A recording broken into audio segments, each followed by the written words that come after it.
Pour commencer, Jesús Vázquez Rivera nous parlera de sa profession de garde du corps et de son système martial, le G-Varix.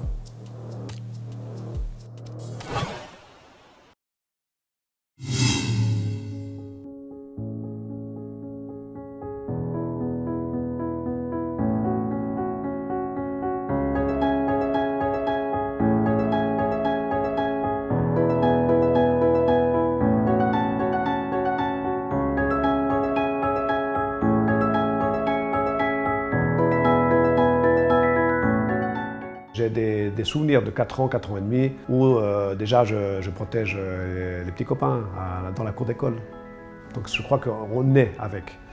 Si on a des dons naturels, eh bien c'est ce qu'il faut chercher dans la personne, tout être humain, pour qu'il puisse s'épanouir. Alors moi, j'ai réussi par la protection rapprochée et les arts martiaux à m'épanouir, parce que j'ai trouvé, bien entendu, mon don ou ma voie, qui est de protéger les autres.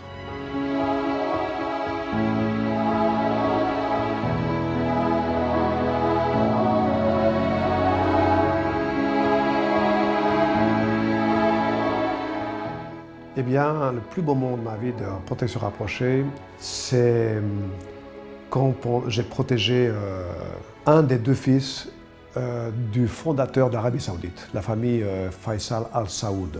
Il venait de fonder la banque Dar al-Mal Islami, c'est la banque islamique dans les affaires. J'ai eu un très bon feeling avec lui.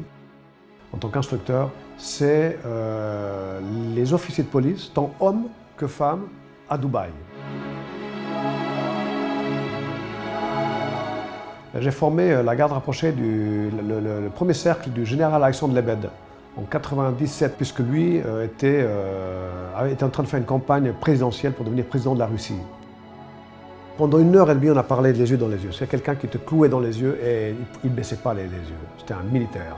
Et il me dit, Monsieur Vázquez, je ne crois pas que vous mettriez votre vie en péril pour moi. Et moi, je lui ai répondu, vous savez, vous me plaisez comme personne. Vous me plaisez comment vous voyez le futur de votre pays.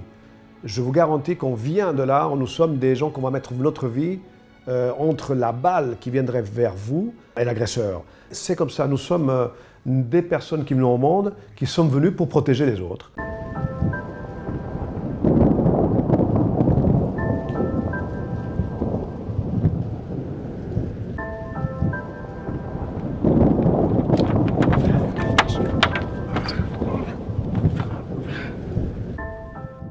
On utilise des secteurs. Dans ce cas-là, il y a un secteur B qui est celui qui couvre le client et il y a un secteur A qui, lui, peut aller et venir et même se croiser quand on est en milieu urbain. Dans ce cas-là, c'est le secteur B qui est le plus proche de l'agresseur qui va venir vers l'agresseur. C'est pour ça que quand il y a l'attaque, le secteur B se décolle du client, vient à l'agresseur et le secteur A prend le client et l'évacue. En réalité, je débute très tard les arts martiaux. Je débute à 22 ans. Après la Légion étrangère espagnole, je décide de commencer mon parcours sportif par la boxe. Tout de suite le full contact derrière, où brièvement je fais une carrière en champion d'Europe. Et puis en 86, je découvre ce qui est le vrai art martial, le taekwondo qui vient de la Birmanie, du Myanmar, par mon professeur John Collins, qui est un Américain. Dans les années 82-83, je lis un livre où on décrit comment Tea, donc en Espagne, fait voler dans les airs la voiture du général Carrero Blanco. Et là, je me dis, c'est pas possible que des hommes ont creusé pendant des semaines et des semaines un trou sous la voie publique et que ce général, tous les dimanches allait à la messe à la même heure, et tous les dimanches, il passait par le même endroit. C'est pas possible que la sécurité ne soit pas déployée et n'ait pas découvert qu'il y avait quelque chose là-dessous. Et c'est pas possible surtout qu'il ne change pas d'itinéraire. Et là, j'ai 23, 24 ans, et c'est là que la conscience de protection rapprochée vraiment me naît. Et je commence à gamberger, à penser comment on peut créer des tactiques, comment on peut faire pour vraiment protéger vraiment ces gens-là.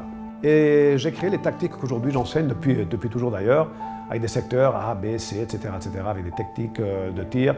Je crée ce qui est les variantes du tir en défense, 9 positions de tir, qui vont du tir de 1,50 m à 25 mètres, mais toujours adaptées à la protection rapprochée.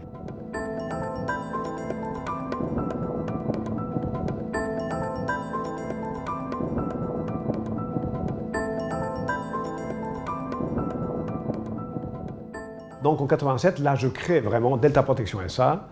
Et puis là, j'ai une aventure qui commence extraordinaire. Il y avait en Irlande l'IRA, il y avait Brigade Rouge en Italie, il y avait Baden-Baden en Allemagne, il y avait Action Directe en France. Et c'est comme ça que ça commence. Donc je commence à faire la formation.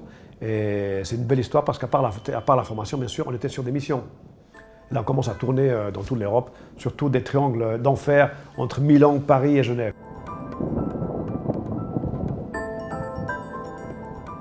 Dans ma vie, j'ai étudié plusieurs systèmes. Donc j'enseigne plusieurs systèmes. Mais quand je passe à la protection rapprochée, ces systèmes-là, je les mets ensemble, je les compresse. J'ai toujours donné des cours de taekwondo, de letway, de jiu-jitsu brésilien, de kickboxing, de boxe, de kali. Ça, c'est ce que j'ai toujours donné. Et si on me dit de faire une démonstration où on me dit enseigne à des gardes du corps, ou bien enseigne la défense personnelle, c'est un mix de tout ça en réalité, avec ma personnalité. Donc, je ne prétends pas créer un art martial, je ne prétends pas créer quoi que ce soit, tout est fait, la roue elle est inventée, mais bon, c'est un vécu intense, c'est mon vécu, et on a créé Gevarix.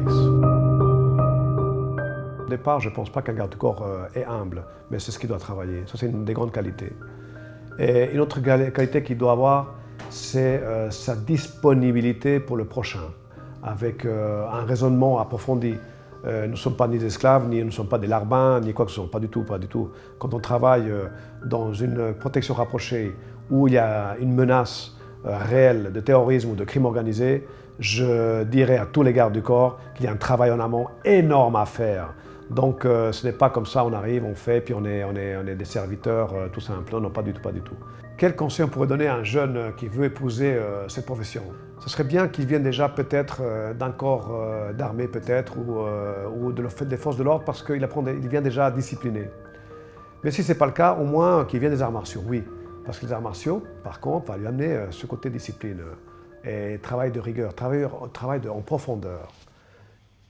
Et puis après, je lui dirais qu'il soit très sain d'esprit surtout. Sain d'esprit, je parle de bonne nutrition et qu'il ait une hygiène de vie exemplaire.